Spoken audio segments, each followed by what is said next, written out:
So today we'll be looking at money under the microscope. Not only is money extremely useful for our day-to-day lives, but it is also a work of art and also a masterpiece in terms of technological advancements.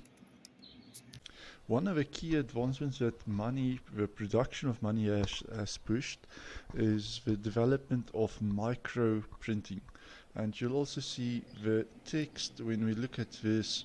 There's some obvious text on the note, but then there are a lot of hidden text on the note as well, which I find interesting to look at. And when just in general, the materials involved makes it absolutely fascinating to look at under the microscope.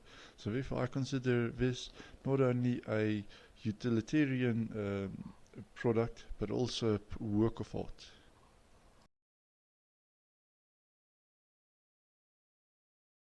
So yeah, we'll just be spot checking a 100 Rand note and see what hidden messages we can find on it.